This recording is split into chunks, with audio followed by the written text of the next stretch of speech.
Hello, everyone, and welcome to the Starlit Shelf, where we talk about books, stories, and the authors who bring them to life. Today, I have Stephanie Storm, the author of Legion of Pride. Thank you so much, Stephanie, for being here. Thank you so much for having me. I know, especially with our time difference, it isn't always the easiest to coordinate. So I really appreciate you making a plan. I know. I love that we are turning the tables a little bit because Stephanie just interviewed me about a month ago. And yeah, so now it's my turn to interview you, which I watched our full interview, what was it, yesterday, 2 days ago? And I was like, I hadn't read her book. I hadn't read your book yet. And I was like, so I had no idea what to expect from your book. And then you also asked me about Daggermouth, and I said I had just started it. And now I finished both of them. And so I cannot wait to talk to you about both of these books. But Okay. let's get right into it. So, oh yeah, well, you like my theme of my shirt? I would 100% wear that. That is right up my alley. I was just like first colorful thing in my wardrobe. Let's go. Let's look presentable. Anyway, not important as You, given our prior conversation, I was like, you know what? I think I want to go dark and morbid with this interview because so Legion of Pride is not a fluffy, happy book. I no. will just say that. And but you know what? That's what I loved about it.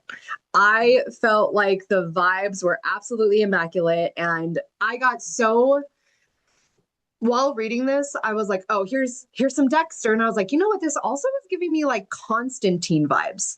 Did you ever feel like that when you were writing it? Did you think of Constantine at all? No, so I did love Constantine, the Keanu Reeves version. I Is there think another version? yes, there is another one. We'll get to that. So I think they did a disservice for us, like not continuing that franchise because Constantine's like this whole franchise in the comic books, and there's been rumors on and off for years that they were going to do number two with Keanu Reeves, but like nothing's really happened there because I think they're trying to get Rachel Weisz there. Mm, Um, but there was a TV show. So in the whole think like Arrow, Supergirl, that mhm, universe, mhm. um, on the I forgot what the network was called, but in that universe they were trying to revitalize Constantine. And the guy, British guy, I don't know his name as an actor. Nothing wrong with him. He was great. I just didn't like the script writing for that show. And then I think it was canceled after one season. And then they tried to bring it into Legends of Tomorrow, like season 3 or 4 around there. Mhm, So they kept trying to revive the Constantine storyline in different aspects. mhm. Um, and I was like, yeah, okay. Like Keanu Reeves did it better. Like if Mhm. it's not broke, don't fix it. Yeah, That's yeah. so no, I did not think of Constantine when I was writing it. So when I got the idea for Legion of Pride, I knew two scenes very clearly, and that was the beginning one and the end one. I had no idea what was going to happen like in between Mhm, there. So I knew that there was a supernatural element to it. I just didn't know what it was myself because I mhm, was like, I'm over vampires, I'm over witches. I need something else, okay? And mhm. then as I started getting into it, I was like, oh, and this is like kind of spoiler territory. I was like, okay, let's play around with the demons because I like this concept of bad is open to perception. So we all know the basic thing, like don't murder someone, like that's bad, don't Yeah, do that. yeah, yeah. But if you, for argument's sake, defend yourself in a Mhm, situation, who's truly the bad person there? mhm, And I loved playing with that concept. And it was a risk because I wanted Iris to truly find out what she was with the reader. Okay, so mhm. in these stories, you read and the FMC knows what she is or discovers what she is pretty early on, and that's a big part of the plot. But I wanted the reader to follow Iris on that journey of discovery because that's really what it is. And it was such a big risk because it was the least fantasy I have written in a book to date. Hmm. But with what I have planned for book two, it was necessary. Yeah. Okay. Yeah, I like Yeah. that. And the only reason I thought of Constantine is just the fact that basically demons walk among us in this book, but like the majority of the population are not aware of it. And that's what really gave me the Constantine vibes. But other than that, it's definitely Dexter and then the movie Seven for me, which is one of my favorites. So when you said that to me, I actually started rewatching Seven because I haven't watched it in years. And I was like, you know what? It wasn't intentional, but like I see the parallels there Mhm. because I had to, there were a few readers that were like, oh, this book is so religious. And I was like, girl, where's the religion? So Yeah. I was like, that is such an odd thing to say. So to backtrack, and I don't want to get like all philosophical here, our fabric of society is built on lore. Okay, so I'll give you Mhm. a simple example. If you look at something like the Mesopotamian culture back in the Mhm. day, okay, Mhm. this is like the Tower of Babel in the Old Testament. Mhm. Mhm. Today's modern day world, it's what we know as Persia, i.e., Iraq, Iran, Mhm. that whole area of the Mhm. continent. So when I reference, for example, and it's not in this series, it's in another series, the Mesopotamian law, I'm not being religious. I am just tapping into a part of the law that we have in the world available to Mhm. us. Mhm. Bible, in this case, took it and put a religious spin on it, but it doesn't make it religious. And I think it's so interesting because a lot of people don't understand the difference between history versus a religion slash culture. Mhm. And when I started diving into the lore about the seven sins, because that's a big theme of the trilogy, Yeah. it's heavy on the Catholic side. So I didn't grow up Catholic in any way, but it was really just the Catholicism, I think I said that right, way of representing the bad things that we do. Mhm. Okay. So you can't have so pride is like the deadliest sin. Mhm. You can't love anything more than your relationship with God or whichever version you Yeah. prefer, because then that's seen as pride. And then that goes against the religion that you believe. So it was crafted, but then we've built all these things around it. And it's so interesting to dive into that. It doesn't make it religious, it's Yeah. perception at the end of the day. And I love playing with that, which is why I do categorize Legion of Pride as a psychological urban fantasy, because Oh, that mindfuck aspect. yeah. Yes. Mind fuck right there.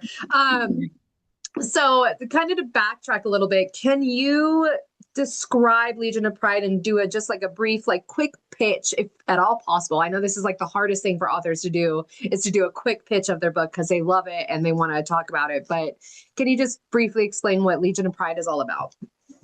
If Dexter was a female married to Criminal Minds with a supernatural spin, that's how I'd pitch it. Okay. Um, I think one of the things I learned really early on as an author, and it was another really experienced author that said it to me at the time, one of the best gifts you can give yourself is being able to pitch your book at the drop of a hat. Mm-hmm. Um, if you can't talk about your book, how can you expect a reader to buy it?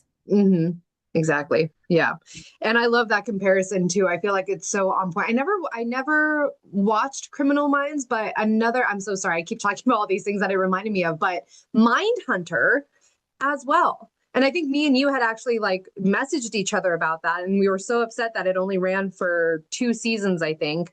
But that also psychological aspect of it and kind of getting into the minds of, the killers. And that's. So in Legion of Pride, it was the first time that I did like a little italics at the opening of each chapter, just like an explanation Oh, about something. So, like, for example, going into this book, I didn't know what the difference between the CIA and the FBI was. I do now, thanks to yeah. Legion of Yeah. Pride. But that was kind of my nod to Mindhunter because it goes, for those that don't know, it goes very much into how the behavioral science unit was created. I Mm-hmm. forget the actual guys' names that did it, Mm-hmm. but they go around interviewing a bunch of serial killers, and there's been some really horrific ones in the last 100 years, specifically in the US. Yeah. Um, because they want to understand what separates a serial killer from a normal person. In Mm-hmm. some cases, it is actually a traumatic brain injury that completely changes the way the person thinks and behaves. Like it really goes into psychology. It's really really interesting to Mm-hmm. understand it. So that was my nod to Mindhunter because 100% I was so upset when they canceled it. Like that was the one TV show my husband and I could watch together. We were Same. hooked. Yeah. We rewatched Dexter after we realized Mindhunter wasn't coming out. So we just did that. So my next question is what inspired the story, and I was curious because you talked about you knew the first scene and the last scene, and I'm wondering, wasn't the first scene in The the, psychiatric yeah, hospital. wasn't it? Yeah, and so was the last one, right? So they Yes. both take place in the psych ward. Yes. So what exactly inspired those scenes? So, that's a very interesting question, and I wish I could tell you the answer. I genuinely don't know. So, I don't know if this is the same for other authors, but like I will be doing something completely unrelated. And then like a spark of inspiration will hit me. Mm-hmm. And there are several TV shows and movies across the years where there have been parts in a psychiatric ward, Mm-hmm. or psychiatric hospital. I should call it what it is, as my proofreader said. Um, and I was intrigued about the idea of challenging myself to do the same because I've never been in one. But at the same time, I'm writing about books in America and I've never been there. So like, it's never going to stop me. Don't come, just stay Yeah. away. Trust me. And I was intrigued about the idea of cool. And I actually saw this on Desperate Housewives. It was one of the latest seasons where Brie Vanderkamp, she checks herself in because she's reached her limit of how much she can handle. She's like, I'm done. I need help. And I was so intrigued by that idea of I need help. I don't know where to go. This is what I'm doing.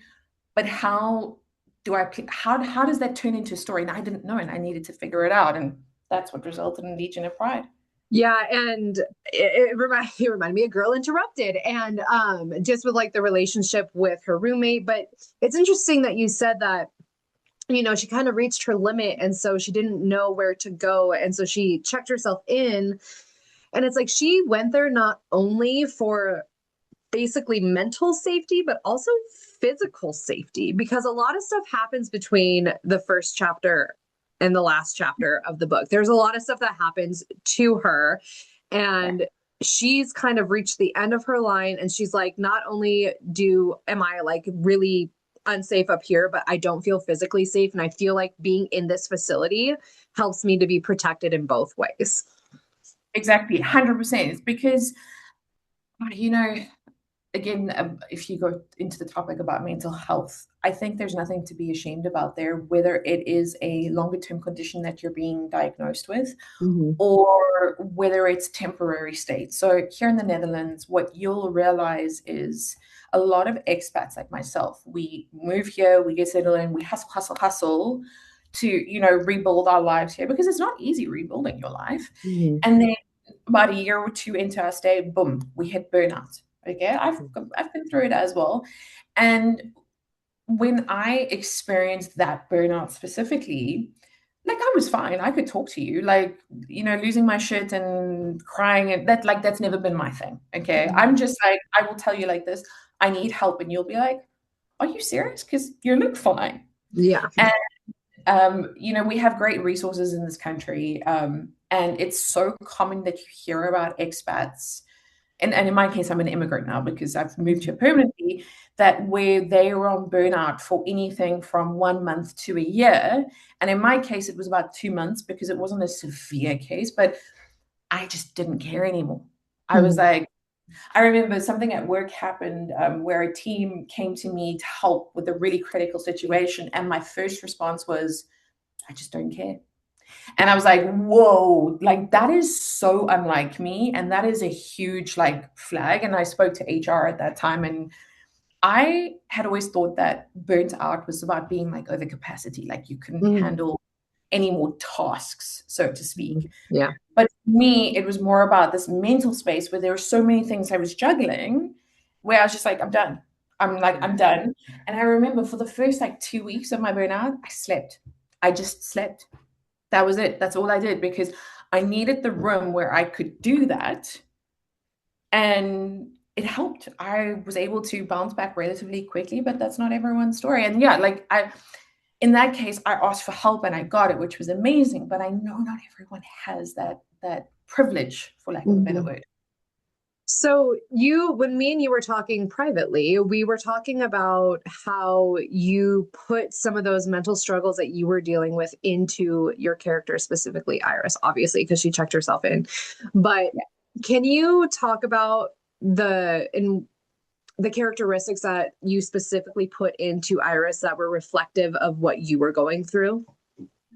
Oh, that's such a good one because so one of the things that I learned during my cancer diagnosis, there are certain traits that come with the type of gene that I have. It's called the PTEN gene. Now, I could probably go get a proper diagnosis, but when I'm juggling enough hospitals as it is, I don't need to add any Yeah, more visits to the schedule right now. yeah. And one of those things is I am most likely on the spectrum, which makes so much sense to me Yeah, now. yeah. Um, and one of the things I've since learned is that women are very good at masking, specifically a bit later in life. And the thing that I put into Iris was during my cancer diagnosis, people don't want to hear the truth. They don't want to hear that you're devastated, that your life is forever changed, and you don't even know where to begin to process it.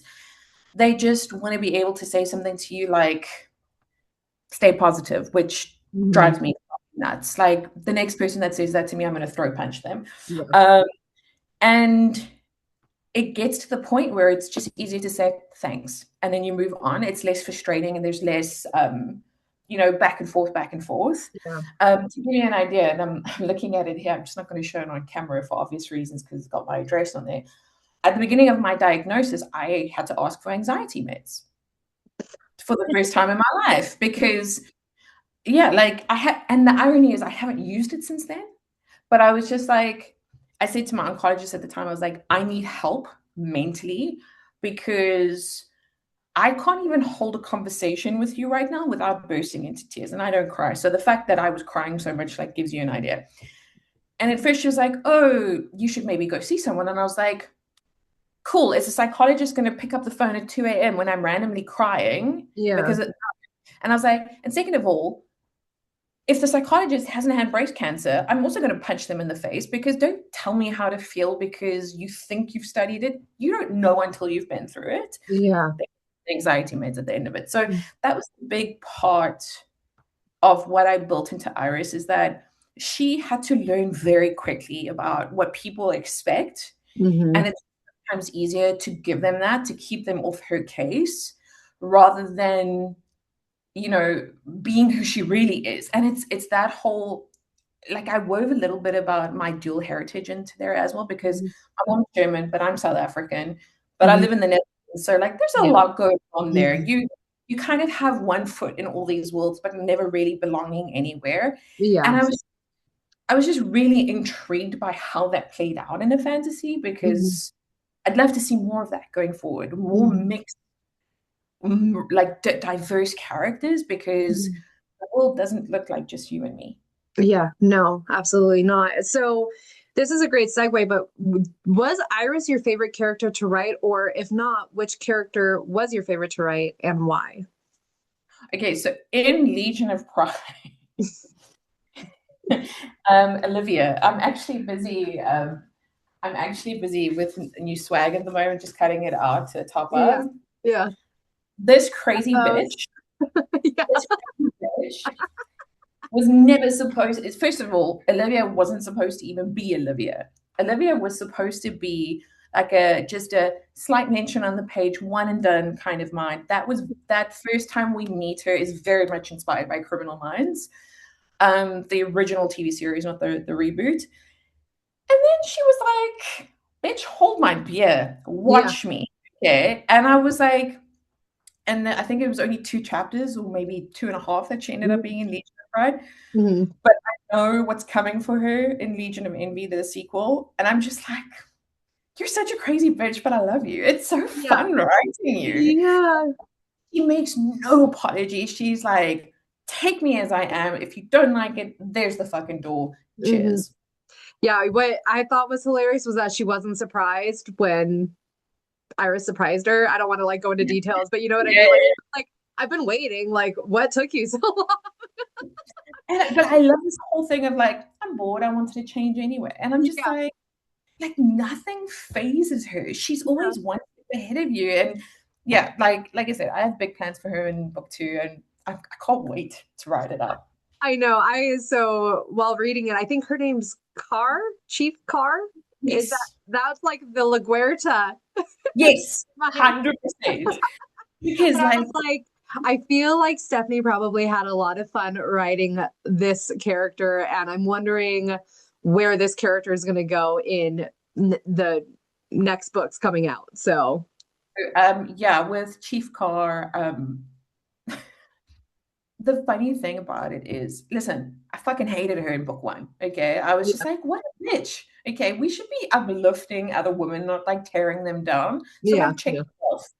But at the same time, we've all worked in corporate in one way or another, and we know that corporate is like cutthroat. hmm Okay. hmm I just had a situation yesterday where I was like, you are actually psychotic. Like, that was the thought that I had about the person that I was dealing with.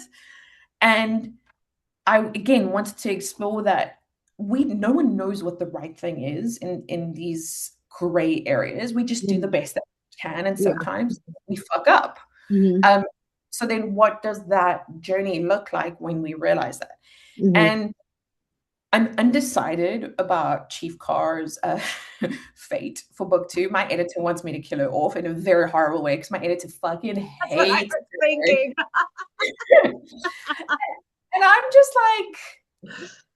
just like, I will see what the characters do because I have like two potential fates planned for her. Oh, And in a typical author way, we have plans and then our characters take over and do their own thing. yeah, So yeah. Just like with Olivia, she kind of wrote her own story, didn't she? She just took the wheel. you know, Charlie was supposed to be a man as well, right? hmm I so along these same lines, what was your favorite scene to write in Legion of Pride? Ooh, the moment where Iris was at the psychiatric hospital and she was in this there's actually two. There's two. They like hand in hand. And she's at like the activities section. I forgot what I Mm, called it. yep, yeah. And there's a guy opposite her that has hmm serial tendencies, and she's experiencing him thinking of planning her death, and she has to keep her face neutral. And I was like, that was a very late edition. Like, I'm talking right before I handed over to my proofreader because I was like, again, intrigued by this idea of how do you keep a straight face Yeah. when shit is going down. And then there is a scene, I think it was around chapter 12, 13, where Iris and her husband fight. And I'll tell you where this idea came from. There was a serial killer podcast I listened to a while ago. It was an actual case in the States, I think in the late 90s. I could have the time wrong, where a guy was going into like babysitters' houses and breaking in. Like, it was terrible. And I think it's still unsolved as well. Um, and in this case, he didn't get into the bed, but he was in the cupboard. He was in the cupboard while the babysitter was walking around, and like it was so fucking creepy. So Oh, then I was like, the one night I was in bed, my husband was still at hockey. I'm laying with the dog, and I thought she was in front of me. Okay. Now we've got a really big, and then I felt something at my back. Let me tell you, did I levitate in that bed? Okay, it was her, by the way. She had moved and I just missed it. And I was like, I would love to see that in a story. And then that moment where Iris feels something over her body, like holding her in bed, and then her husband calls from the kitchen. I was like, I'm freaking myself out writing in this. I'm gonna go now. yeah, that so I was gonna say I told you this already, but this is for you guys. That was my favorite scene because of how much of a reaction it got out of me because I was just so creeped out and it was a visceral reaction. I have not, and I went through a phase during like the Halloween time where I was reading a lot of scary books and there wasn't really any that really like scared me or like creeped me out. And that one scene in your book got me so freaked out. I was like, "Oh my God." But so really quick, because you mentioned that she was able to like hear the mind. So Iris, the main character, is able to read minds. So just yeah, she has that capability. That's where kind of the magic comes from. But is it okay to talk about what she is? Do you care? Yes, you Okay. you can, Yeah, so just not the final chapter part. okay. So yeah, Yeah. she's a half demon, and so she has like mind reading capabilities. And so when she's sitting across from this man in like the game room, maybe, I don't know. Yeah, Uh recreational activities yeah, the section. activity room, whatever the heck. But she's, and this is at the mental institution, and she's picking up on him. Isn't it about her? Like he wants to hurt her. And so she has to kind of maintain her cool while sitting across from this man who is thinking about unaliving her. So, Because, like, how do you explain to one of the orderlies or the nurses, like, hey, this guy wants to murder me? Like, where's your proof? Where's your yeah, proof? You're got yeah. none. I work And for it, the FBI and I can profile really well, so I'm picking up on these vibes, but yeah. and uh, so, what were some of your biggest challenges while writing this book? oh, knowing that it was going to be very difficult to market. Mm. You So, know, I love yeah. it so much. I feel like I'm having so much fun creating the stuff for your book because I don't know, it's just like I guess it's a matter of finding the right readers because I'm really excited about it and I'm kind of dark and morbid and like I love murder mysteries and things like that, but So shout out Brandy if you're listening. Brandy is one of my, I don't know how to call it. Like I want to say followers because like I don't know how else to categorize her, but like she's become a friend as yeah, well yeah, on Instagram. And she was saying something similar to me. She was like, listen, our age group, we're your reader. Like we got yeah, you, don't yeah, worry. yeah. Because she also is a multi-genre reader and she loved Legion of Pride and whatnot. And I think it's a double-edged sword when you're writing a book, is that writing the book is not enough anymore. Okay. And this doesn't matter if you're indie or trad, like it applies to both. Mm-hmm. It's how do you market and stand out in an already very oversaturated industry already? And Mm-hmm. how do you convince a reader, hey, your $5 or 20 print, whatever, like give me your hard-earned money because I'm going to give you escapism for a few days or whatever, how long it takes you to read. That is almost fucking impossible to do in social media that now, because if you add to that, we have a short attention span. So you've got maybe 1 or 2 seconds to land your message before someone continues on Yeah, scrolling. Okay? yeah, yeah.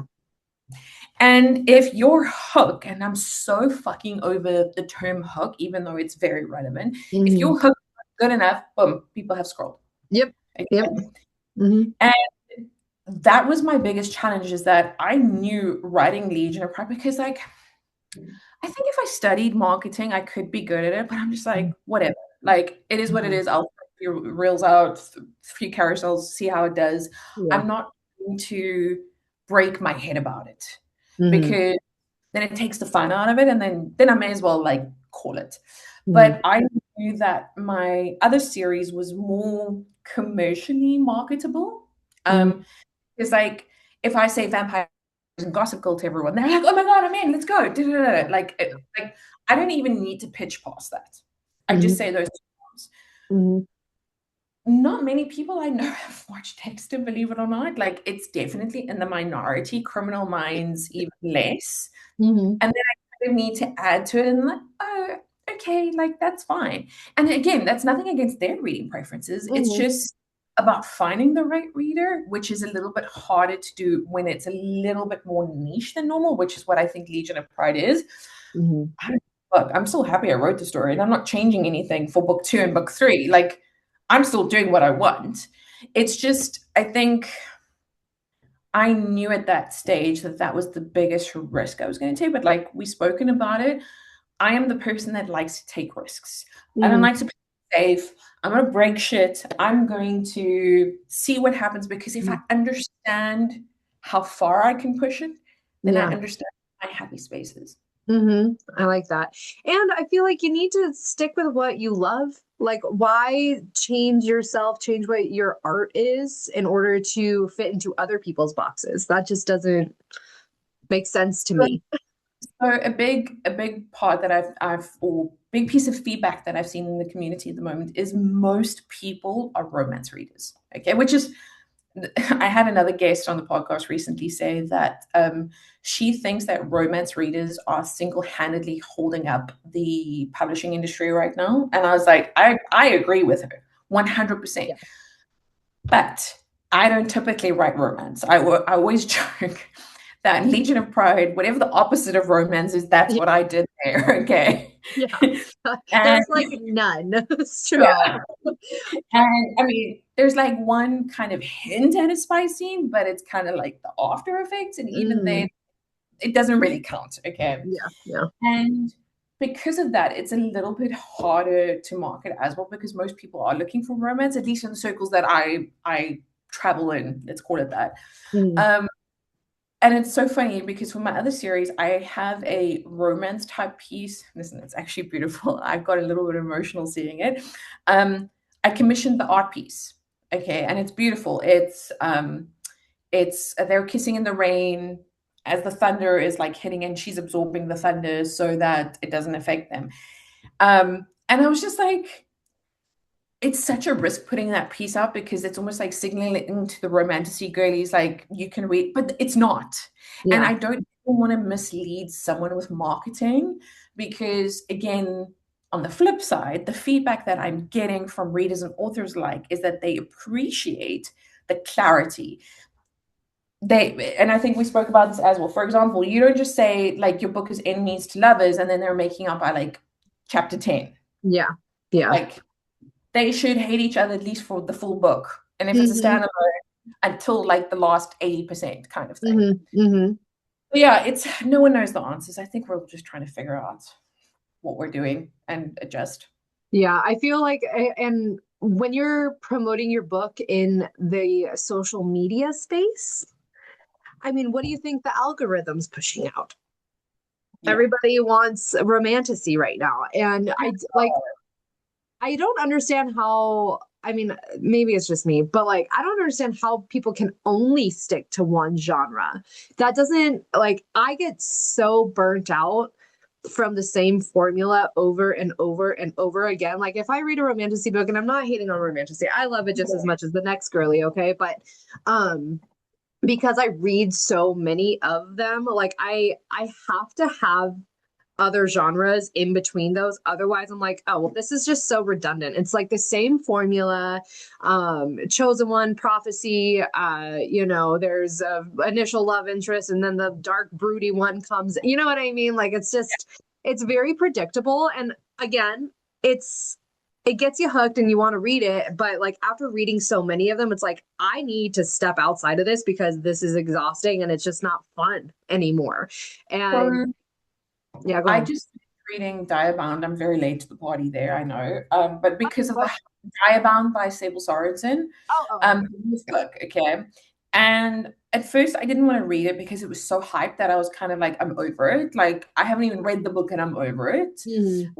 So I gave it a few months and eventually I was like, okay, let's have a shot. And then I finished Diabound like 2 days before Furybound released. Okay. So Mhm. those 2 days waiting was fucking agony because I was Yeah. like, I need to know what happens next. Furybound released on the Tuesday. Please note it's a 600-page book. And Okay. I'm talking about the book now. I finished it by Thursday. Okay. Um, I inhaled that entire series. Okay. And they're both chunky books. I have one yeah. on the shelf there. And personally, is it my favorite book in the way there's some storytelling things that I was like you're taking me out of the story with this because Mhm. like the execution is not great, but the vibes, the like I would go to Sasha, my border collie, and I would start joking that she's my bonded direwolf, okay, because she's got the gray look, and I was like, "We're gonna go after battle." So the vibes that the authors were creating with their story, like that feeling, that high of like, I have a pet direwolf. Well, you can't really say pet, like they would rip your throat out. Um, like that was the fun of reading. So that even though it's like, I call it basic bitch romantasy, Hmm. nail it like the next Yeah. person. But since I finished it, I've also been a little bit like, okay, fine, I can read another fantasy, or like I'm trying a few books to take a break, so to Yeah. speak. Yeah. So little fun fact, that's the narrator.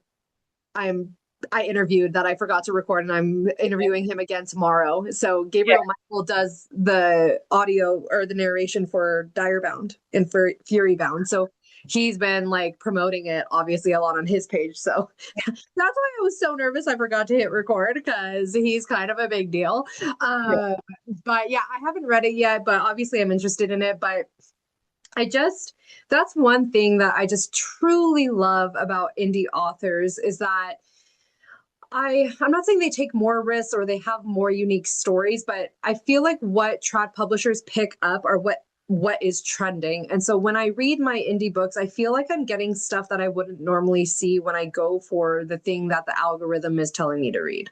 You know what I mean?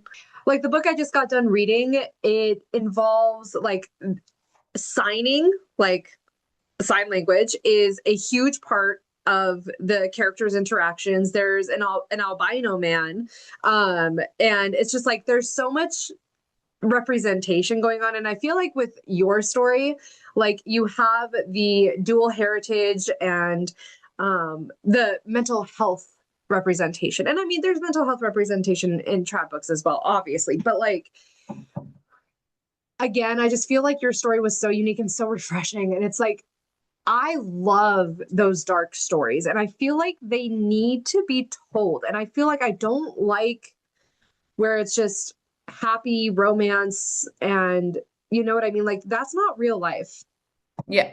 you know? And again, sometimes we like that for escapism purposes, which is great, but it's also like I like to hear stories like this because I feel like I have a dark side to me as well. And it's like, you know, I like to see that in the books that I read.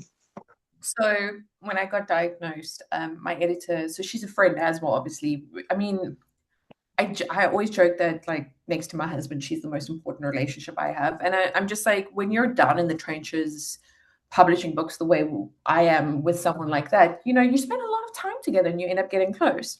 So at the beginning of my diagnosis, I should have worn it today.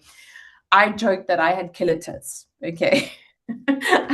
And I mean, take that one. You do. Yeah. And so what she did was she sent me a care package and she got two shirts printed for me that says I have killer tits on the chest with like skeleton hands and whatnot. And I was like, Oh my God. surround yourself with people like that. Yeah. Because you know what, when the shit hits the fan, it's things like that that will kind of bring you out of your darkest moment. Like my Mhm. mom, she was stressing, obviously, you know, it's my mom. Yeah. But Yeah. Yeah. when I showed her the shirt, she also burst out laughing because she's like, you can't not laugh at Yeah. something like that. It's yeah, you know that morbid sense of humor. It's like it's acknowledging what you're going through, but it's like we can have fun with it too. It's okay. It's okay. I was curious what's the timeline of like your diagnosis, going through treatment, and writing Legion of Pride? Were they overlapping at all? Very, yes. Yeah. So Okay. one of the things people like to tell you during cancer is you should rest. Now, granted, you should, like, that is definitely a part. But as my oncologist said, you know what you're capable of, you know what you're comfortable with, do that. Okay. Hmm. Because it's different for everyone. Yeah. And I was lucky enough where I was quite fit going into cancer. So that helped a lot. I mean, not lucky. I worked my arse off for that fitness. So Yeah. that's where that is. And that's where I continued a lot of my fitness classes during cancer. Still worked a lot because it also helped me deal a lot with the chemo side effects. Hmm. But once you're out of the discovery phase, and that's where they're like diagnosing your type of cancer, figuring out what type of treatment you need. Da, da, da. So that's about a month-ish, depending on various things. Once you're in active treatment, the hospital visits decrease significantly. So, like at the beginning, you're at the hospital basically every day, all day, bouncing around from Hmm. doctor to doctor. Once you're in active treatment, depending on your specific treatment, maybe once a week, maybe once every 2 weeks. Mm-hmm. Mm-hmm. Like it depends. So sure, you're resting from said side effects, okay? Yeah. Because chemo is a bitch, like no matter how well you adjust to it. But then what do you do with the rest of the time? Mm-hmm. There's only so much TV you can watch. You can't really, like, you can go out, but I chose to limit like how much I went out, just because you're immunocompromised. And I was like, I knew that if I got flu from someone, that would derail my treatment plan, and then that would freak me out. I was just like, no, I'm not putting myself in that situation. Boom. So Legion of Pride, I think I started writing halfway through chemo, and then I was done in Feb this year. So yeah, it took me about a year-ish, give or take. Yeah. You talked about earlier the quotes at the beginning of each chapter, and I feel like that was I highlighted almost every single one of those freaking quotes, I swear to God. But a lot of them have to do with like grief and loss. And, we kind of talked about this, but the concept of death and, having someone that we love going through something like cancer treatment and everything like that. And it's a lot of people want to sugarcoat it and want to ignore it. But I've always kind of had a weird like obsession with death and dying and how people navigate going through that kind of diagnosis. And especially at such a young age, you said you were 36. Yeah. And so I loved those quotes just because it just really hit on a topic that I really enjoy discussing with people. But I'm wondering if those quotes came from, a loss that you experienced, like someone in your family or a pet or whatever, or was it like the grieving that you went through for yourself and what the life that you lost when you found out that you had cancer? Because I feel like when you get that kind of, and I mean, I'm not talking from experience. I don't know. So tell me if I'm wrong, but I feel like there's a kind of upheaval that happens and everything, there's like the BC and AC, before cancer and after cancer life. And I'm wondering if the grief that you spoke of in this book, is that coming from the grieving of your own life before cancer, or is it something that you dealt with like a loss in the family? No, definitely. You hit the nail on the head. It is from cancer. So I didn't. So when I initially announced that I had cancer, and that sounds so fucking condescending to say it. I don't mean it like that. It's just like when I shared it on my page, I didn't go into detail. I just said I had advanced stage breast cancer, and I kind of left it at that because I knew that if anyone had said to me at that stage that I was terminal, I would have lost it. Okay. So, how the stages of cancer typically work Mm-hmm. is your stage for any type, it doesn't have to be breast cancer, they stop actively treating you. And then they switch to kind of like a chronic medication treatment. So the goal comes from no longer treating the cancer, but more keeping it stable to prolong your life for as much as possible. Okay. Yeah, so that's the typical approach. Now, they didn't say that. So why my diagnosis was a little bit more upsetting, and it, like, obviously it's upsetting for everyone, Yeah. but when they so what happened for me, like the sequence of events, is I found the lump, which was a miracle on its own, because like Mm-hmm. I had no symptoms, zero. I Okay, was going to I ask. was I had nothing. I was the fittest and healthiest I have been my entire life. Okay. But I was like, I was showering one morning and I was like washing. I was like, wait, what is this? And then, like, I went to my husband. I was like, do you feel this? And he was like, yes, I do feel this. And I was like, well, I'm going to call the doctor. And this was a Sunday. I'll never forget. And on our doctor, so here you call it a HACE, which is a GP, Mhm. and you can't do anything in this country without them. Okay, they Mhm. are the gateway to all the specialists. Yeah. Yeah. Yeah. They have a thing on their website where you can, book a thing online, a session online. And because of the way I answered the questions, they were like, they wouldn't let me. They were like, call us when we're open tomorrow. I called them at 8 a.m. and they're like, cool, we'll see you in a few hours. And I was like, wait, what? That never happens in this country. Like, you have to wait a good few weeks to get your appointment. So the fact that I got same day was like, they do not fuck around with cancer in this country. And I said to the doctor that was checking me out, I was like, listen, I'm an ex-smoker. I smoked for 12 years. My grandmother had cancer. I was like, I don't want to take any chances. I was like, I don't have cancer. Like, I feel like I don't, but I just kind of want to check that list off and be 100% sure. Well, thank God I listened. Yeah, no kidding. Because I went for the mammogram, which was, it's my first time I've ever had a mammogram, which I think is problematic in itself because we should be having regular mammograms. But this whole you're too young argument, it infuriates me because there's like cancer doesn't have an age limit. Yeah, Okay. kids get cancer. Yeah, like dogs get cancer, like Yeah. it doesn't discriminate. So anyway, so it was my right side where the tumor was. So they did the left side and like that wasn't so. I know people bitch about mammograms, but I was like, whatever. Yeah. They did my right side, and I was like, what the fuck is happening? It was so sore. And then they were like, we're just going to wheel you over for the ultrasound. And I was like, wait, what? And I lay down and they do an ultrasound. So like when you're pregnant, it's the same concept. And then the woman like looking and she says to me, she goes, listen, we're just going to take a biopsy. And I was like, why are we taking a biopsy? Like, what is going on? And then I clicked because again, if you know Dutch people, they don't make small talk with strangers. Mm-hmm. He was making small talk with me. And I looked at it and I said to her, you think I have cancer, don't you? And she goes, I do. And I was like, thank you for being honest.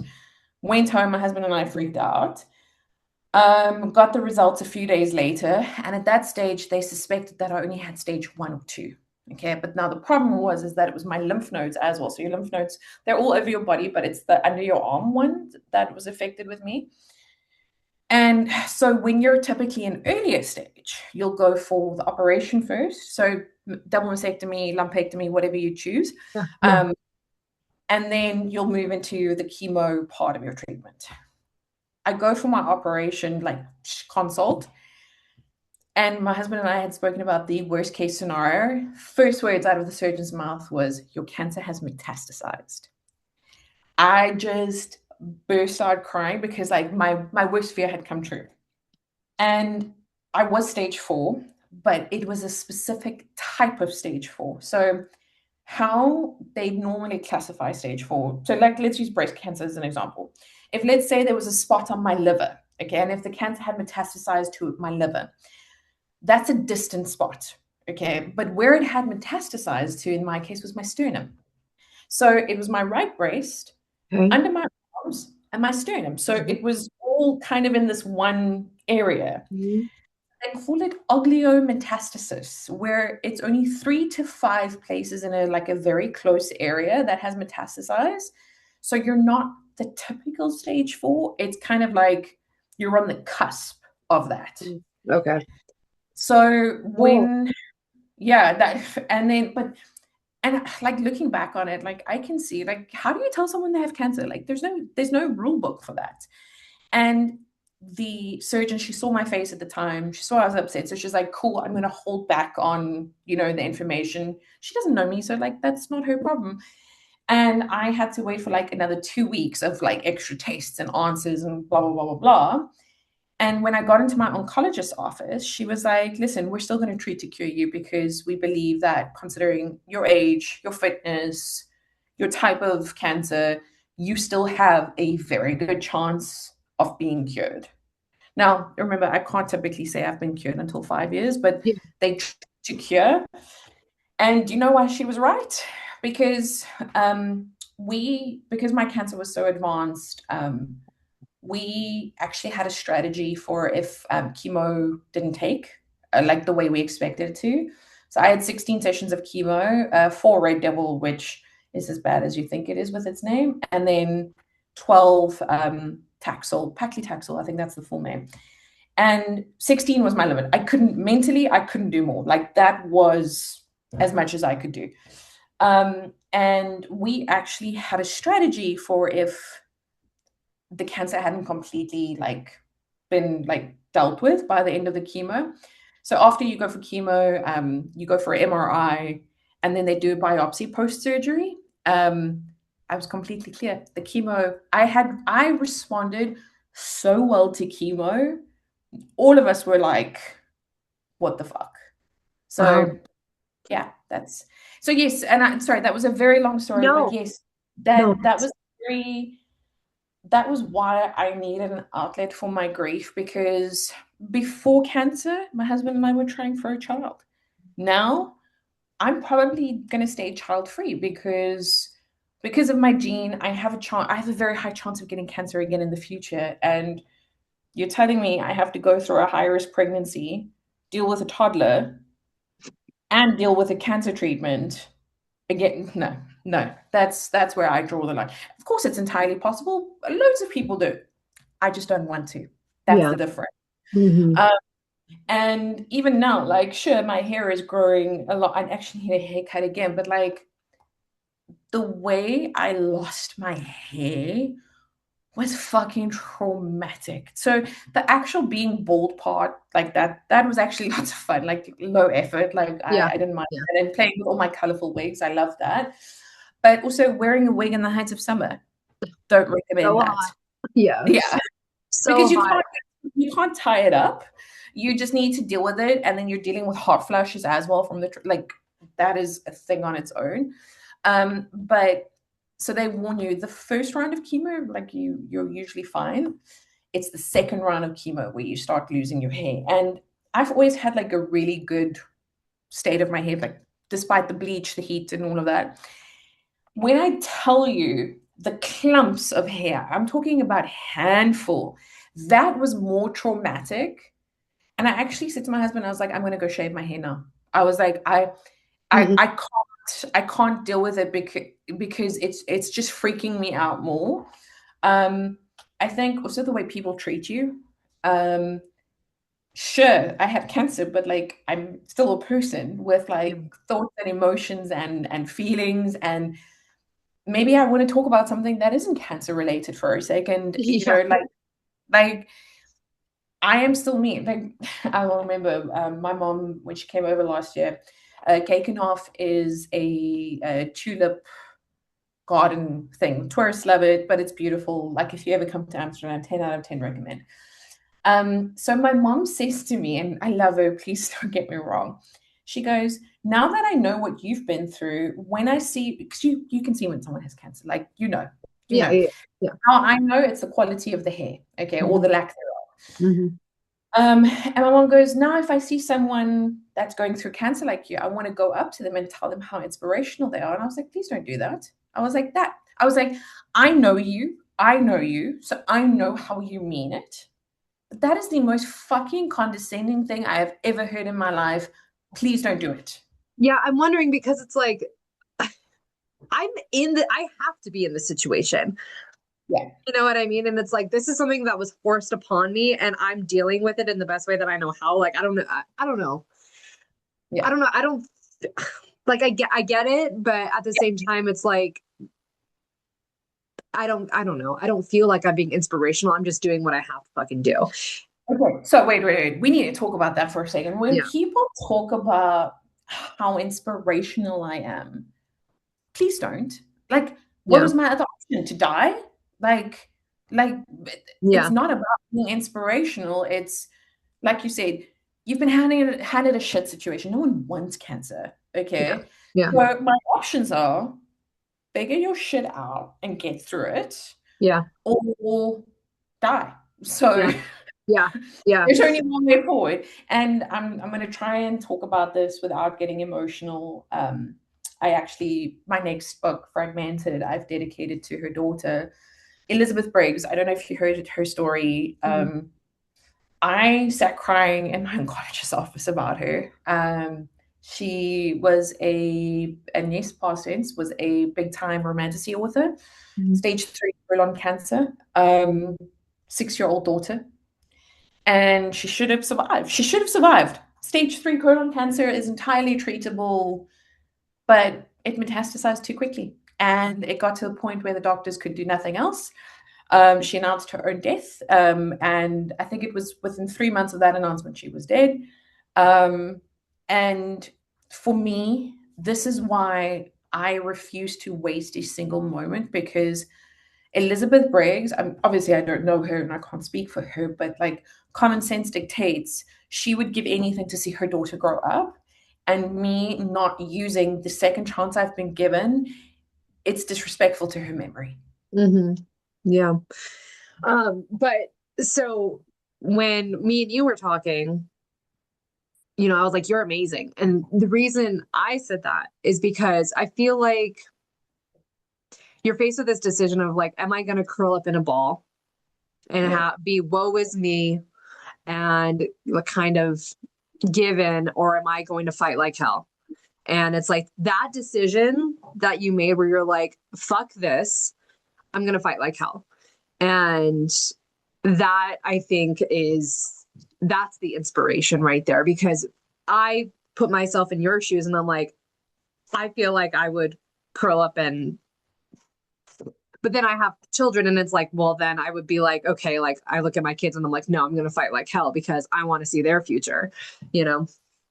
So thank you, first of all. Yeah. But I remember looking at my husband, and we both obviously had to like process the emotions, and he's the only one that like truly understands it because he was there every Yeah. step of the way. And he basically had to say to me, I mean, he's a little bit older than me, something that is a huge joy for me to give him. I call him grandpa all the time. I love that for me. Um, but he was like, we still have our whole lives together. I can't leave him yet. And by leave him, we mean death. We don't mean Yeah. divorce Yeah. in this Yeah. case. Yeah. And I owed it to him to fight like hell because, like our whole lives here in the Netherlands is together. But yeah, I But mean, regardless of having children or not, you have family that are expecting you to stick around, and I mean, death. It's so funny because I feel like it's not funny, but ironic, funny. I know what you mean. yeah, but it's whenever there's been a loss in the family or families that I know, the way the family breaks apart, like drama happens. And like my grandma, when she passed, she's obviously the matriarch. And it's like once she passed, there was like no reason for all of us to hang out anymore. Like for some reason, it just made the whole family like fizzle apart. And it's like, I'm sure she did not want that to happen. And she wanted us to continue on and, to be with each other and love each other and everything like that. But it's like a loss in the family can cause huge disruptions and like financial drama and everything like that. And it's like when you're the person who's going through that, you're like, I need to stick around because, I don't want to put them through that. Yeah. At least not yet. When you're 36 and I don't know how long you have been married to your husband for, but like you're still very new in your marriage. So, well, we've been together in total for 15 years, married for like five-ish of them. yeah, yeah. I forget, like I'm terrible with our anniversary. So we were so bad. It's usually my mom that reminds us, and then we high five each other for making it another year, and then we move on. But like halfway, I mean, that's Sasha. We got her halfway through chemo because usually what we do during the summer holidays here in the Netherlands, we'll like pick a destination and we'll do extensive traveling during summer holidays. Obviously, could not do this this year because I had a chemo session I needed to make. And chemo is only as effective as the entirety of your treatment, not just the one session. Okay. Or infusion is the right term. So we were like, okay, well, we've always wanted to get a dog. And the time between we saw Sasha on the Friday, we had her on the Monday. Okay, like it just fell into place. And like a lot of people are like, oh, you're crazy for getting a border collie during cancer treatment. And we're like, first of all, her nature is incredible. She's doing a big stretch. She's looking for me now. She's saying hello, Bubs. And but second of all, like she kind of gives me a reason to also keep going where she needs her walk every day. Come Yeah. hell or water, like figure it out. Mhm. And also, she doesn't care that I have cancer. She doesn't care that I'm bald. We had a running joke that I was Uncle Fester during that stage. It was hilarious. Did you dress up for us Halloween? I should have. It was a lost opportunity. I'll see if I can find the photo where I got the nickname Uncle Fester, which was hilarious. Um, and she didn't care. Yeah. The only time she was a little bit freaked out was after my operation because it was like the anesthetic and everything. Because then you smell different, and she Yeah. was like, "Wait, Oh, what's yeah. going on?"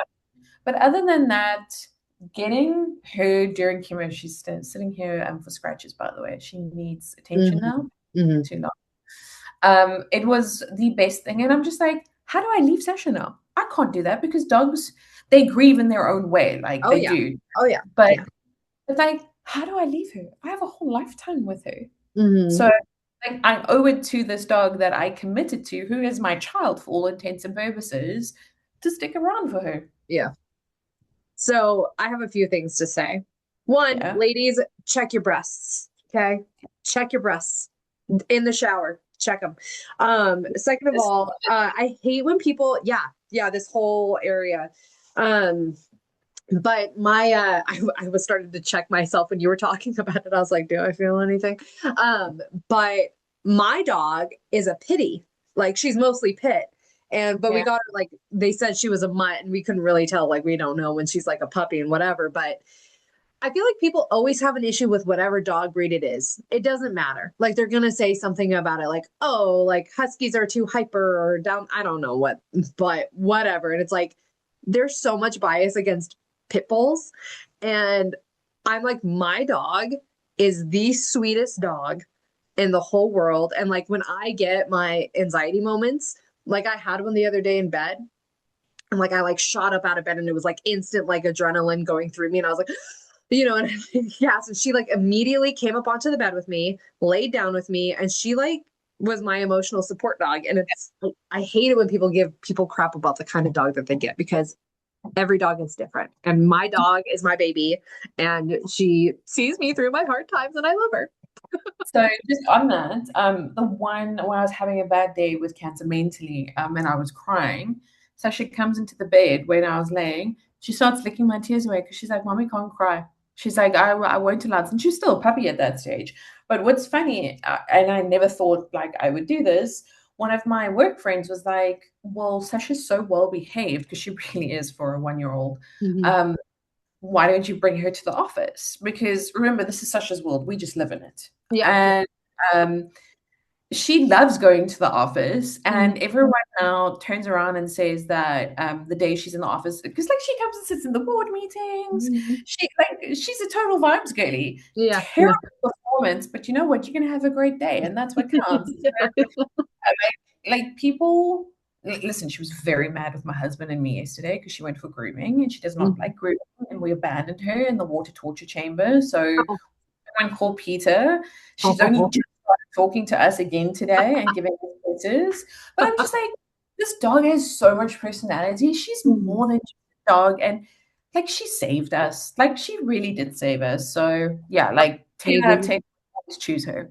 She's Ruby's my first dog. And I'm like, now that I have her, like she is like she feels like another child to me. And I'm like, she is my baby. I don't know what I would do without this dog. Like I just feel such a profound connection to her. It's crazy. And I mean, it's the same with my whole family. We all love her so much. And I think dogs are just so special and I love them so much. Anyways, so let's get back to the book. Yeah. Well, yeah. So I actually just have one more question about the book, and then we're going to kind of head into the indie authors segment. Yeah. So, what do you hope readers take away from Legion of Pride? Being normal is overrated. Mm, Like, what is normal? Like, fuck normal. yeah. Wait, hold on. I remember the dedication. I think I wrote something along those lines. Hold on. Yeah, this one's for all the girls who don't fit in or meet the expectations set by society. Being normal is overrated. Hopefully, the story will remind you of that. Also, fuck them and let your crazy show. Life's too short not to have fun with it.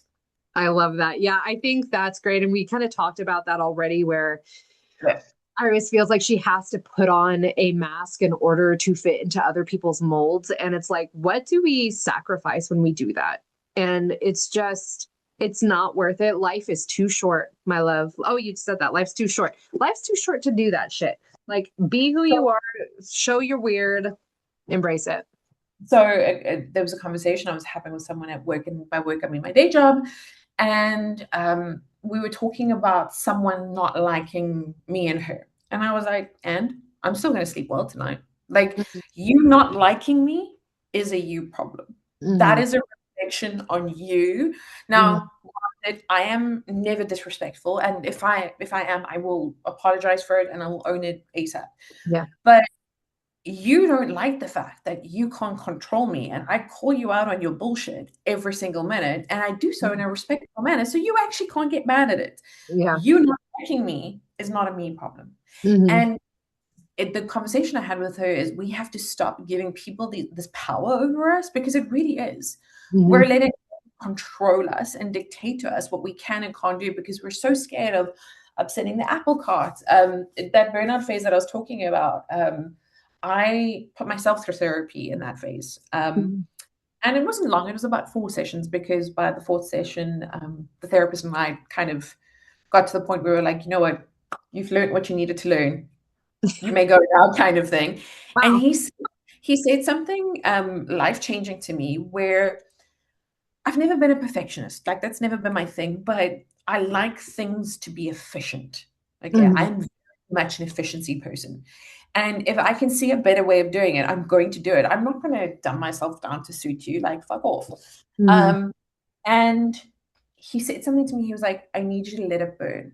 And I was like, what do you mean? And he was like, let things break. He's like, it's okay if it's not this efficient world that you've created. Sometimes it's okay to just let go.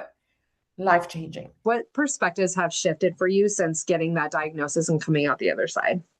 So I would like to think I was pretty fearless before cancer. I'm old enough to have been through I always say the 20s is where you're figuring out who you are. Okay. By the time you're in your 30s, you're like, cool, I like this phase. I've been through enough life to know better, but also to, again, not make any apologies for who I am. So I think I was pretty fearless in that part, where I remember this situation that happened. There was a mix-up at the hospital. So radiation typically only happens at the end. And they sent me for a consult right at the beginning. So it was like, okay, one doctor saying one thing, you're saying another thing. Can you guys pick up the phone and call each other? Yeah.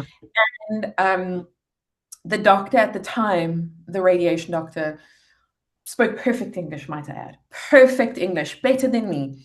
Turns around to my husband. So my husband does speak better Dutch than I do. And he says to my husband, can I speak Dutch to you and you translate? And I said, eyes over here, buddy. I was like, my body, my diagnosis, my rules. Oh, yeah, but my English isn't right. So I said, I'll tell you what, I'm happy to get a translator in here. Like, if that's the problem, but I was like, I'm not making English a problem here. You are. Like, what is the issue? So, like, that was, like, I was like that before cancer, even though that was the diagnosis. Yeah. Anyway, and I said to him, I don't care if you need to pretend I'm the emotional female. You know what? I just got diagnosed with cancer. I think I'm allowed to lose my shit just a little bit. Okay. I was in chemo 2 days later. Effective. It's effective when you put your foot down. And I think even now I am more so unapologetic in that sense than I was. It's kind of like on steroids. But there was something that I did during the discovery phase, which really helped put things in perspective. I don't journal, like journaling's not my thing, but I made an exception during the discovery phase. Each morning I would go wake up, make my coffee, sit on my balcony. I have an amazing balcony spot. And I would find 5 things to write down that I was grateful for. A lot of the time it's the same thing, but that's fine. the point is to be grateful for something. Mhm. So in that case, it was like the medical system in the Netherlands, my husband, to Mhm. see it every day. You get the Yeah. gist. Yeah. Yeah. And by the time I started chemo, I felt that I had achieved the purpose of the exercise. But that whole exercise of like focusing on the things that I was grateful for helped me kind of like get out the dark mentality a little bit. Yeah.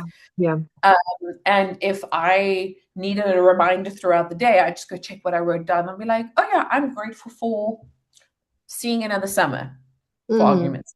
Yeah. Uh, Yeah. and it's like now, in the corporate space, a lot of people will say, oh, I can't wait for the weekend. Stop fucking wishing time away. Okay. Mhm. You don't want to work. Like, I get it. No one wants to work, but we need money. So do something fun after work to offset the shitty day that you had. Like, don't waste the time that you've got. Make the Mhm. most of it. So yeah, I Absolutely. think that's where I'd go with that. So let's switch over to being an indie author. So, what first inspired you to become a writer? So, okay, so I promise you, I'm not pulling the victim mentality here, but I've had a Mm. really shitty experience with medical history because like cancer was not my first rodeo. Mm. Um, and I've been a bookworm my whole life, but I never grew up wanting to be an author. I'm like, that's other people's dreams. Good for you.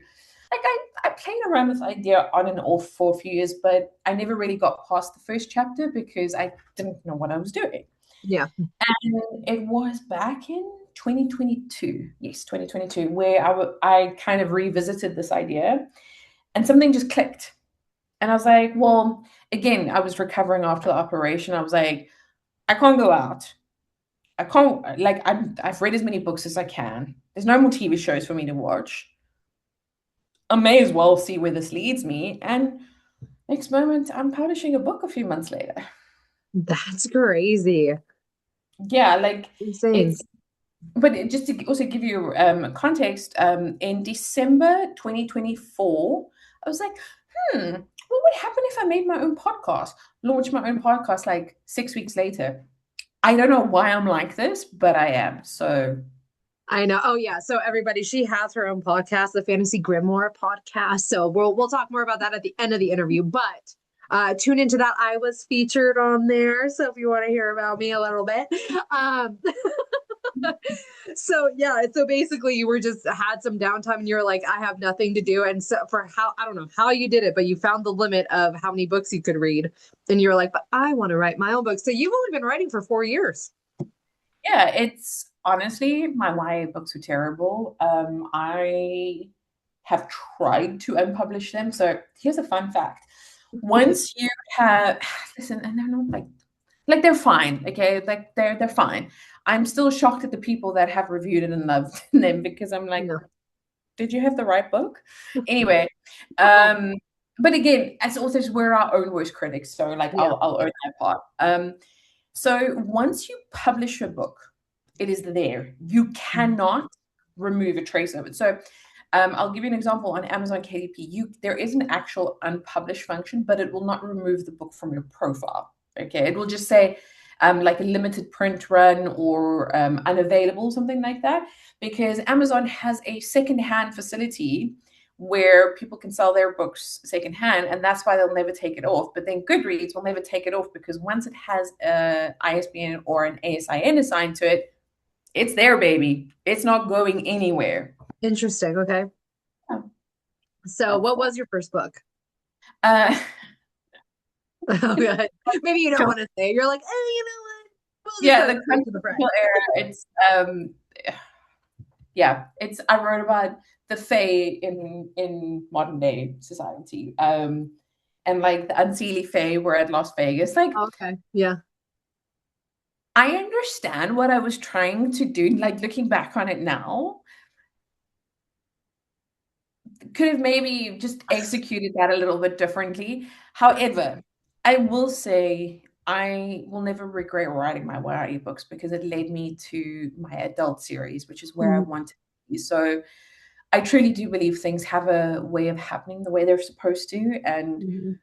while I have definitely made every single mistake possible as an indie Yeah. author, I Mhm. have no regrets because I like who I am. So Yeah, I love that. What do you have a writing process, like a routine or habits or tools that you use in order to get your writing done?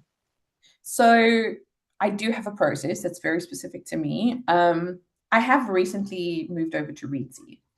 Hmm. Fucking life changing. I don't know why I took so long because I have been seeing authors use Readsy forever.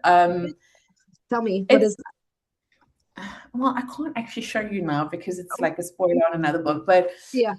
it's a online cloud platform that is just designed for writers, Hmm. and they have a whole world building section. Now, it's not that they're world building for you; they give you templates, like a template you need to complete, but it's geared towards fantasy. So it asks like relevant fantasy questions, and then you can kind of like, I want this. No, take this out, add this.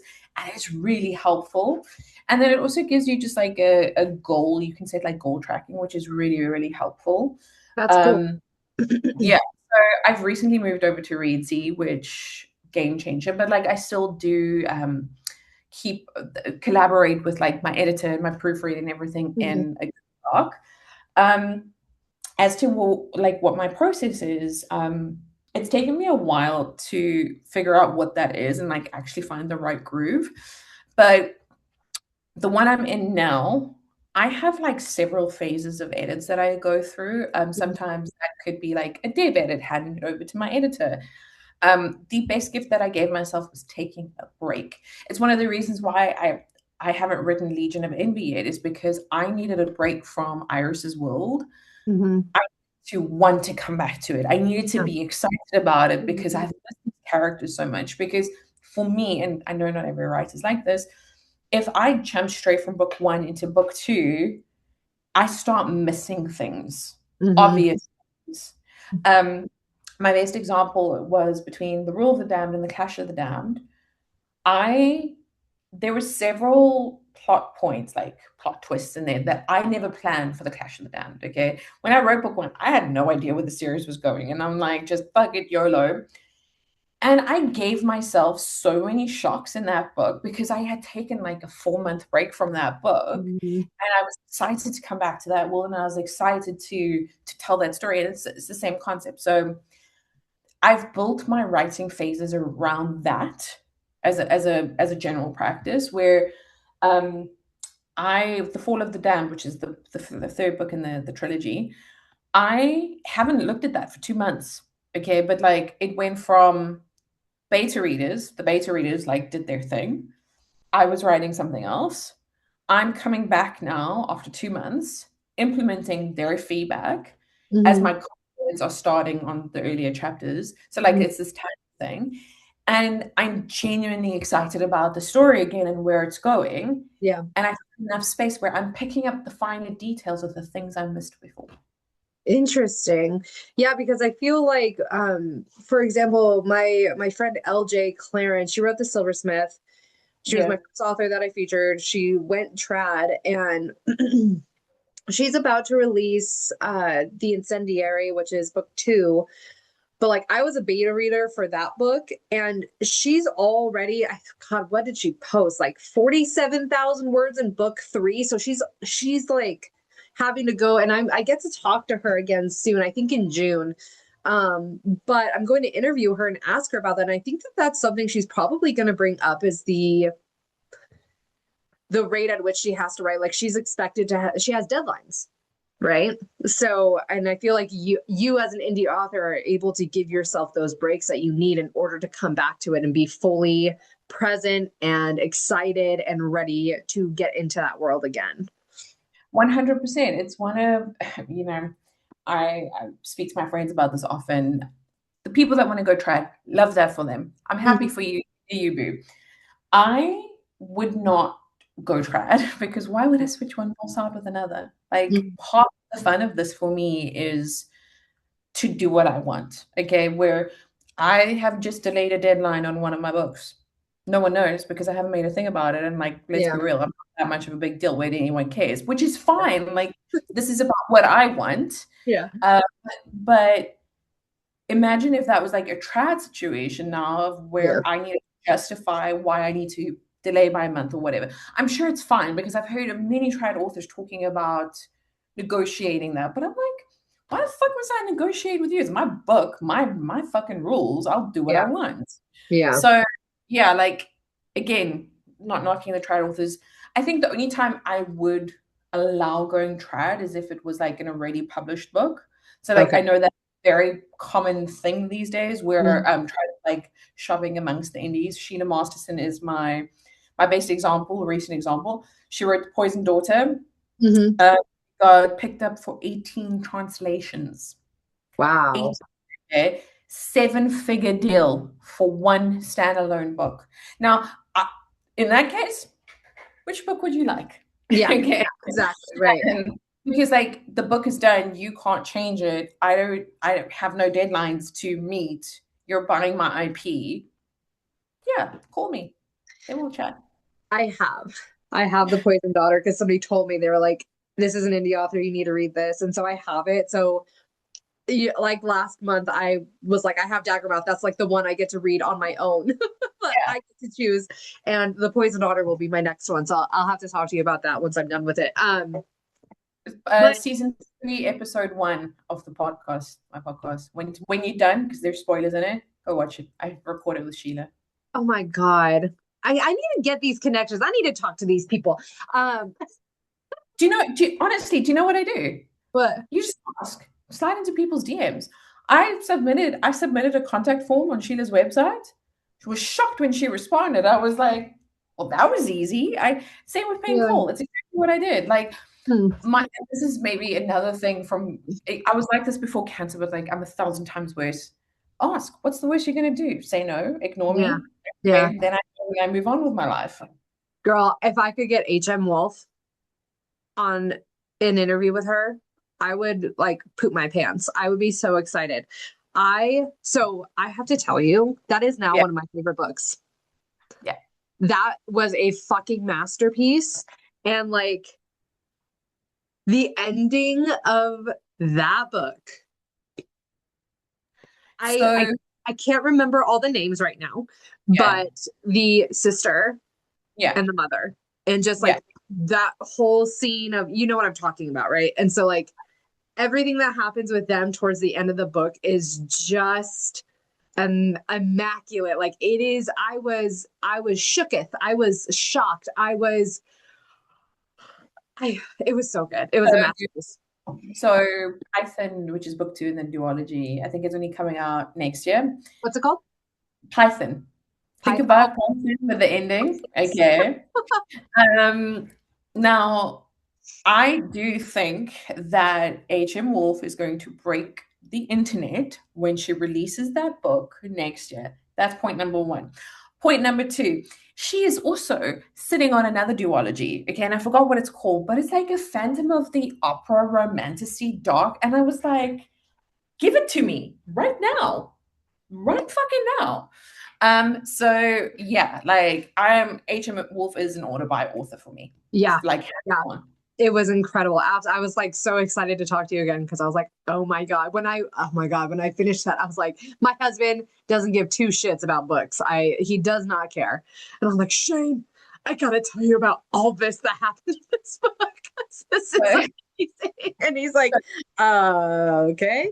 But you about that. I do have to say, husbands bless them. We love them, but like book stuff is not for them because I by accident sent a book update thing to my husband instead of a friend. Okay, yeah, like a book friend, yeah. and he was like, "That's nice?" Question mark? Question mark? I was like, "Oh shit, that wasn't for you. My bad." I was like, and like he doesn't want to like, dismiss me, which love that, but like, what do you want me to do with this? You know, he fulfills other things in my life. I have my Instagram ride or dies for this Yeah. reason.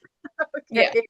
But so you talked about how you wouldn't really want to do a trad deal unless it was like a certain very specific situation. But what's been the biggest challenge for you as an indie author? Being Finance. an indie author, you know? No, fine. You know what? Finance. It's I'm again lucky. Lucky's maybe not the right word. I think everything's a choice. Okay. Mhm. I have a certain disposable income. and instead of saving responsibly like I should, Yeah. I have decided to spend that on indie author stuff. Yeah. But even then, there is a limit to how much I can do. So like character art, I would love to commission more character art, but that gets expensive. So I have to be very selective of how I do that. I've always wanted audiobooks, and if I'm being honest with you, it's still a stretch, but when there's a will, there's a way, and you figure shit out. And there's various ways you can get audiobooks produced. I knew that, like with anything, I'm sure you're not surprised, I wanted to own the rights to my work. I didn't want to have to be beholden to someone else for the rights to my work. So, for example, Podium Entertainment have been approaching a lot of indie authors at the moment, and they've been getting deals where Podium will get narrators, and Podium will produce the entire thing at cost to them, and then the indie author gets a royalty or percentage, whatever. Yeah. But Yeah. Podium usually owns the rights to that work then. Mm-hmm. Me as the author. Okay. So that's where I always, and that's just an example. I mean, obviously, everyone's contract is different. I'm generalizing now.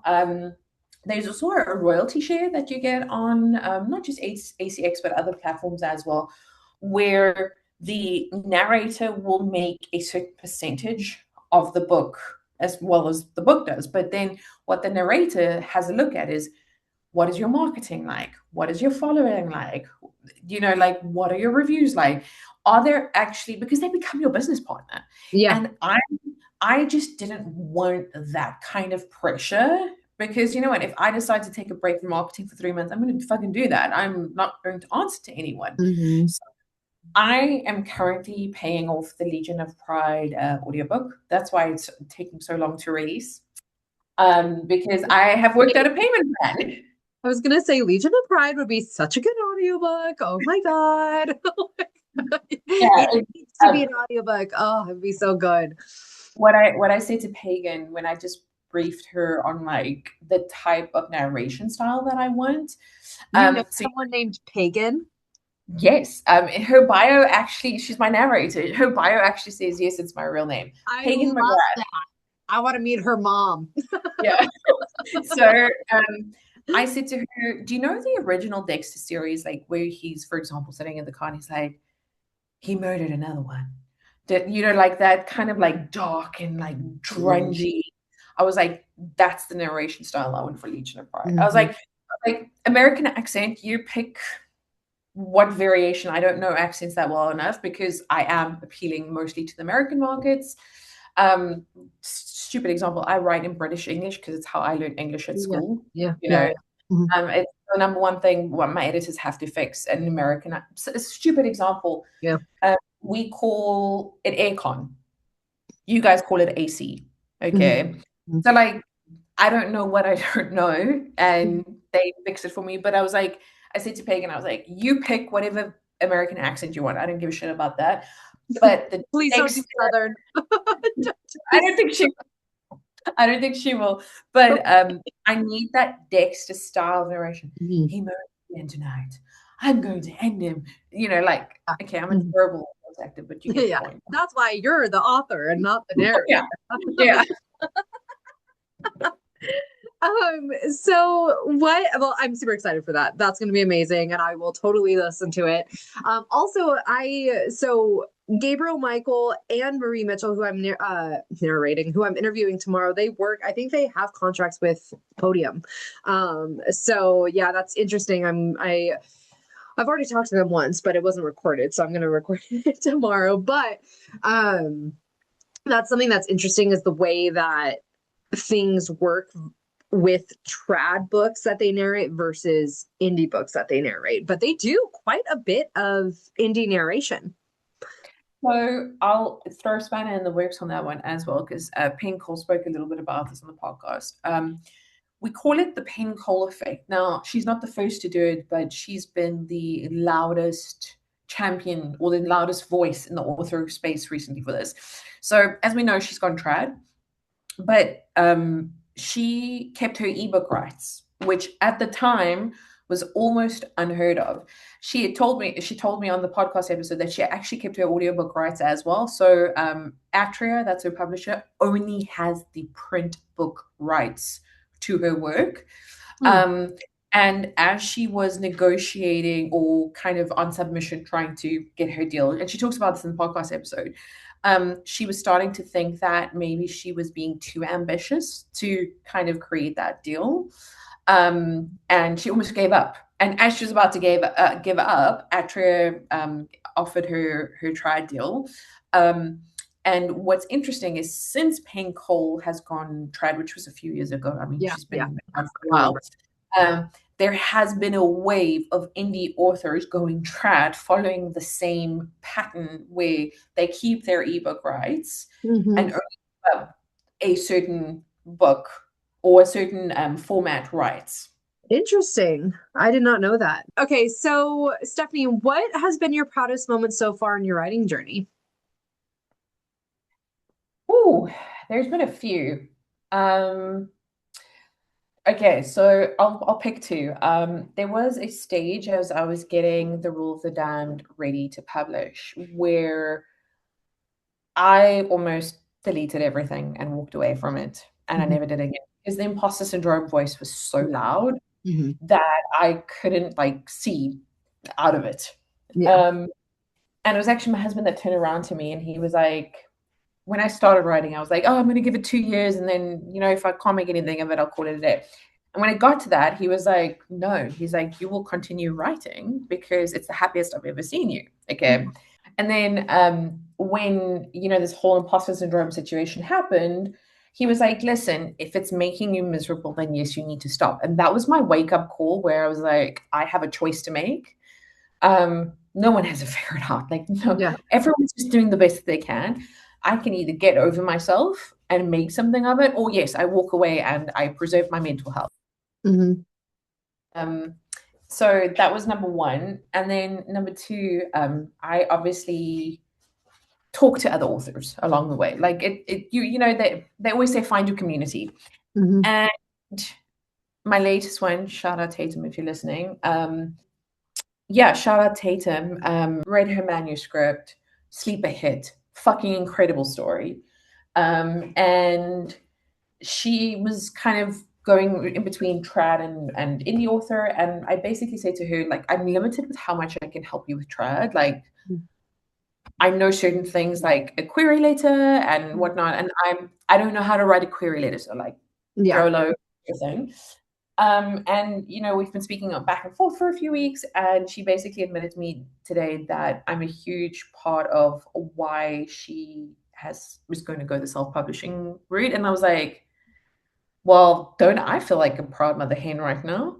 So like that's a really fucking cool moment because like even my editor, because she's going with my editor as well, she just read like a sample for a sample.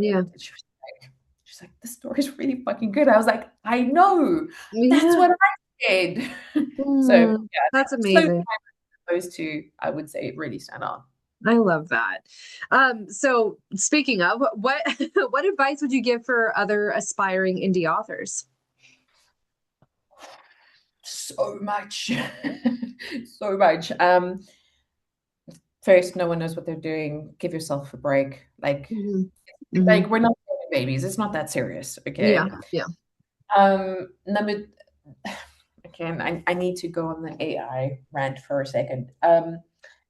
If you are using generative AI to write your work or create your art, please stop. Like right now. Like I've heard some people justify it with the whole argument of, oh, it's made it more accessible because I can't afford it. You are stealing someone else's IP by doing it. Okay.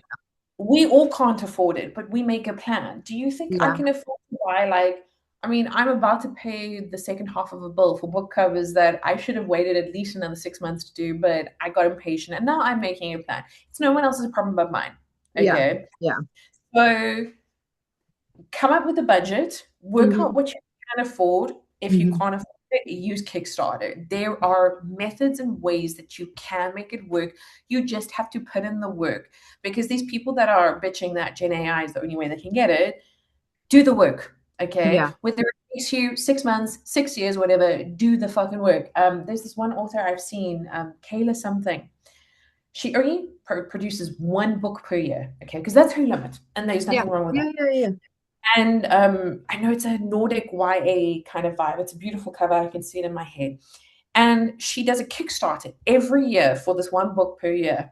Okay. But like, I'm talking the amount of detail she puts into this is insane. She like funds within the first 7 minutes of a Kickstarter, and then she starts hitting her stretch goals because she does the work. She Mhm. doesn't her limited funds or whatever her reasons are someone else's problem. She figures her shit out and she makes it happen. Yeah. Yeah. Um, and Is it the then easy way? No, but it's the less controversial, first of all. People are gonna give you shit about it, so you might as well just try to avoid it. And it makes it just it makes yourself even more proud of what you've created and what you've done. the fact that I could pull, like, this is my book. I could Yeah. pull one of many copies, and this comes from my brain. Okay, well, not the cover, but like the words. I was gonna Like, say, did you design the cover? no. Some of the times it's like, we joke that I'm just racking up covers with her to the point of where I'm actually starting to run out of stories because I just keep buying covers from her because every time Yeah. she does a preview drop, I'm like, oh, that's pretty. Yeah. Purchase. Yeah. Let me Um, have and then I think also the thing is, like I'm talking about with Diabound, like no one, when I say no one knows what they're doing, reading is subjective. So just because one person doesn't like your book doesn't mean it's a bad book. It just means you haven't found your reader. So like my favorite example to give is in one morning, got my first 1-star review on Legion of Pride, and this was around the time I stopped reading. It was a very nice 1-star review, very nicely given. Mhm.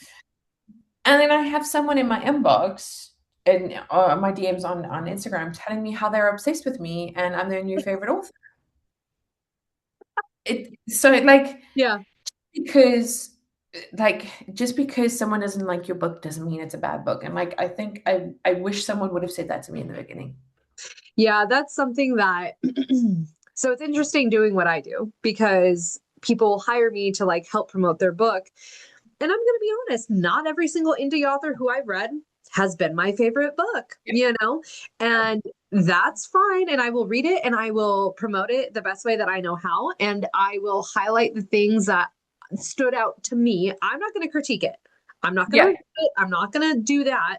But I stand by doing this because of that. I truly Yeah. believe every book has a reader, even if it's not me. But you know what? Yeah. I want to help you find that reader, even if it's not me. You know what I mean? I'll, Doesn't I'll make give you reading. Oh, go ahead. Go ahead. so City of Bones by Demi Winters. I'm most likely going to DNF that book. Now, everyone is raving about that series. They're like, it's the best thing since fucking ACOTAR. Okay. Yeah. That's why I bought it because I was like, I want in. I want to see Yeah. what the fuss is about. Yeah. Yeah. Oh my God, I can't. I can't. I can't. Like, What book is it? Road of Bones by Demi Winters. And again, Oh, well written, great storytelling. There is nothing wrong with it. I am just not its reader. I think I know what you're talking about because I feel like I can see the cover because it's like a collage of not a collage. Is there like a Illustrate. woman and then like something like it's okay, okay. Yeah, Yes, I've seen that book. But yeah, I mean, it's just I DNF'd Brimstone. yeah. I haven't read Everybody, it yet. yeah, I just wasn't into it. And it's like if I'm not paying attention and I just don't care about the characters or the story, it's like why am I wasting my time? Like I want to be invested in the story. Um, and I have a quick question. Are you planning on 7 books in this So, series? oh no, I no. was wondering because I was like, is there going to be one for every sin? Three? So Okay. full concept should have I could have maybe gone with that. Where were you when I was coming up with Legion of Pride? But no, it's a trilogy. So it's Legion of Pride, Legion of Envy, and then Legion of Wrath, and then that's it. Ooh, okay. I would have loved a Legion of Lust, but you know what I mean. Whatever. Yeah. You can be my consultant for the next series. We're gonna kind of wrap it up here, Stephanie. Where can readers connect with you? So I tried TikTok. Me No. too. I'm not on it anymore. So at first I was like, oh, I'm not doing TikTok. And then I tried it and I was like, okay, it's not that bad. Yeah, It's kind of just like Instagram in a yeah, different layout. yeah, But then I deleted it because it felt like rage bait all the time. yeah, And I was like, this is starting to yeah, fuck with my head. So yeah. Instagram, D Stephanie Storm. Note there is another one. Okay. I do not write paranormal romance. So I think the other one is Feral Instincts or something like that. That's Okay. not me. Okay, like separate them. So Instagram is probably the best bet. I'm pretty active on my newsletter as well. So like sign up for that. I Mhm. share all the shit with my newsletter subscribers first. And yeah, that's really it. Okay, perfect. And then where can readers purchase your books? So I have recently started offering direct as an option. So that means I sign the book, I Oh, give them swag. It's it's something yeah, exactly like I did for you. Yeah. um, I, as always, if you want to purchase direct is always best, but I understand shipping is a bit of a bitch at times. mhm, I think also if I just look at Books Factory, because that's the version that we've got, mhm. I like the printing quality. It's just it's a better quality than what KDP gives out. But for those that it's not always possible, Amazon. I'm a KDP girly. I'm on KU. Mhm. Um, when I do the audiobook, it will be wide, most likely, just because I don't want to give Amazon that exclusivity as well, like with the books. Yeah, Um, yeah. those are the best ways. Okay. And then do you have any current projects that you're working on that you'd like to tease readers about? Right. So, what am I not working on? So, you know how I was talking about that undiagnosed being on the spectrum thing? Yeah, It yeah. now makes more sense the way why I am the way I am and why I can juggle as many things as I do because I'm happier when I have a project to work on. I don't like sitting and being bored. So, I'm currently finishing up copy edits for The Fall of the Damned, which is the complete Okay. trilogy for the Titan Syndicate saga. Mhm. But that's not all I'm working on. Mm, Fragmented, my first standalone, which is a Hansel and Gretel retelling. mm. It's a Devil Wears Prada slash Buffy comp. I know it. I promise you, it makes sense. I promise you. Okay. Intrigued. I want to know. So that is currently sitting with my editor for dev edits. So when that comes back, I'm going to jump back into that world. And then once I am done with the Fall of the Dam, so like I'm so close to the finish Mhm. line, Yeah. back to book two of this baby. I'm going to start drafting that. Because yeah, my editor and I were looking at timelines a little bit earlier, and I was like, I might be able to move the dev edits up for Legion of Envy. So yeah, those are the three things that I'm juggling this year. I've also just reworked my entire publishing timeline for the next 2 years Wow. because I might squeeze in a surprise thing next year. Let's just leave it at that. You can sneeze it in too. Yeah. Yeah. That's amazing, Stephanie. Well, I am so excited to see what else you come out with. I am excited for Legion of Envy because I absolutely love Legion of Pride. It was so good. And if you read it, you will want to read book two. Trust me. Thank you so much for being here. I always love talking to you. So when are we scheduling our next interview? We're gonna do another one, right? Yeah, like totally. Well, you know what? Once you've read The Poison Daughter, call me. Okay. Yes, let's talk. Like, just voice note me, and then you can be like, what? Because there's a moment. I can't tell you what moment, but there's a moment in The Poison Daughter where you stare at the wall and then you contemplate your life, and then you don't know whether to, like I said with Daggermouth, throw your book at the wall or Yeah. cry or both. Yeah. So call me once you're done with that. Oh my God, I will. Okay. All right. Well, thank you so much, Stephanie. And if you guys would like to hear more from indie authors and discover more hidden gems, don't forget to like and subscribe. And until next time, happy reading.